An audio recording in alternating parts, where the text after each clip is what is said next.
Emakhosini bogogo nabomkhulu ngiyanamkela ku channel yami. Nisahleli nentombi endala ugogo Patricia. So ngizokhuluma ngabantu abathi gogo mina ngisola ukuthi ngavalwa ukuthi ngingaboni noma ngavalwa amaphupho. Khona into engekho right. Bantu abadala masithi ke kuyiqiniso in your case, right? Because umuntu angane asho wathi gogo ngivaliwe. Makhosi kanti kuthola ukuthi akavalwanga. So masithi uvaliwe ngempela. Do you know ukuthi abaningi benu you missing the point. You missing the point. Isithunywa usithatha kumama wakho, right? Umama wakho naye kade anesithunywa. Mhlambe wasiphakamisa, mhlambe wangasiphakamisa sazi. And if idlozi lakho speaks to you and it sees ukuthi you're not seeing or you're not listening or the messages are not getting to you, umzali wakho uyakwazi ukuthi akuphuphele lento wena bekufanele uyiphuphile. Mina the several times la khona umamami engiphuphele khona. Mangizoqala ngithi hey bo kukhona iphupheli ngihluphayo, I would go to my mom. Ngithi hey bo girl ngiphuphe 1 2 3. Avela athi hayi leyo nto isho ukuthi 1 2 3. And that time mama mina zangazenza into zakhe. But I grew up knowing ukuthi she's a woman of prayer. Mina umama prays. Mina umama sees. Mina umama would tell you ukuthi 1 2 3 zoyenzeka ngempela iyenzeke.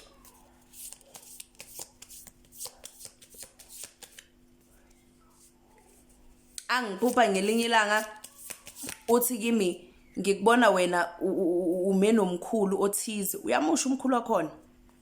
Uyangifonela futhi uthi hey ngikubona umeno omkhulu othize. Hayi lephupho leli ngiyambona lo mkhulu uyakhuluma nawe.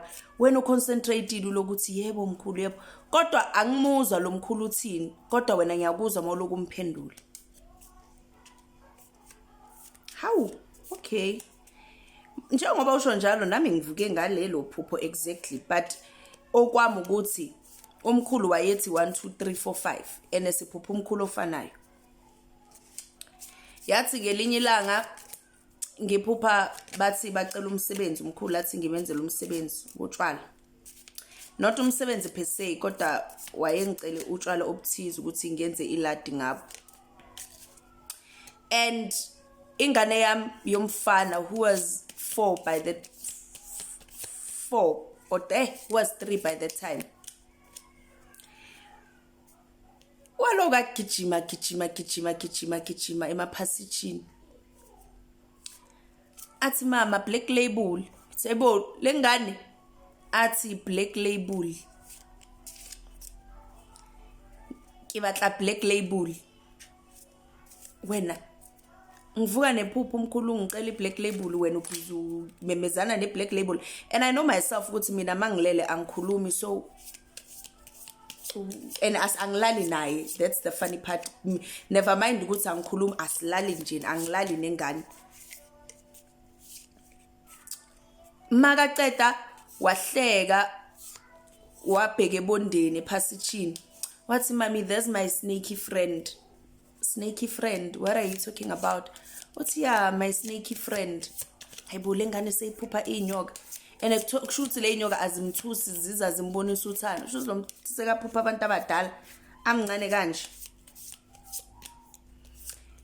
Ngiphuphe one day ngimkukile lo mntana omkhulu athi kimi ungamshayi, ungayishayi lengane.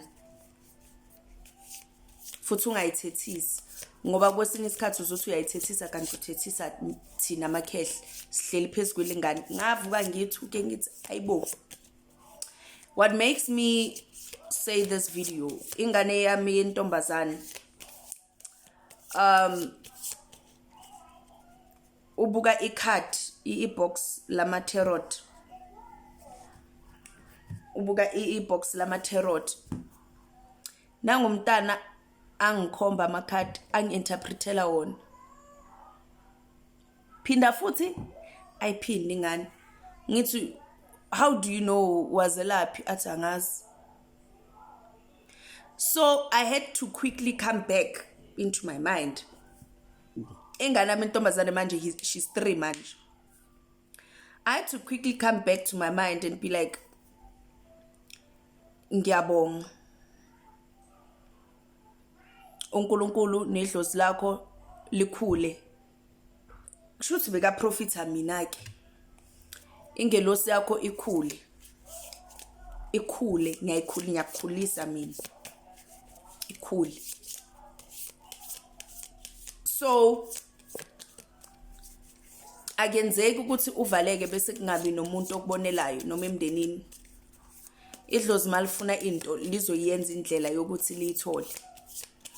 And if you are unable to differentiate noma ukulalela idlozi, like I always say ukuthi idlozi likhuluma ngendlela eziningi. Khuluma ngama surrounding wakho, khuluma ngabantu abasondelana kuwe, umuntu afika show something. If you pay attention to it, you will realize ukuthi it was your angel or your ancestors bringing messages to you. Learn to listen and ungagceki.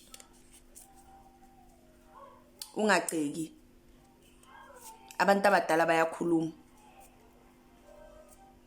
Akusuke kuphela emndenini idlozi elifikayo kuye, liyafika kwabanye. Malibona ukuthi wena ulaleli, liyafika kubanye.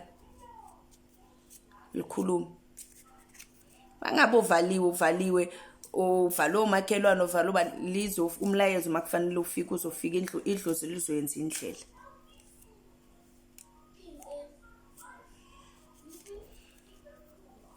Yathi mina makufanele ngenze umsebenzi wokufaka idalwa,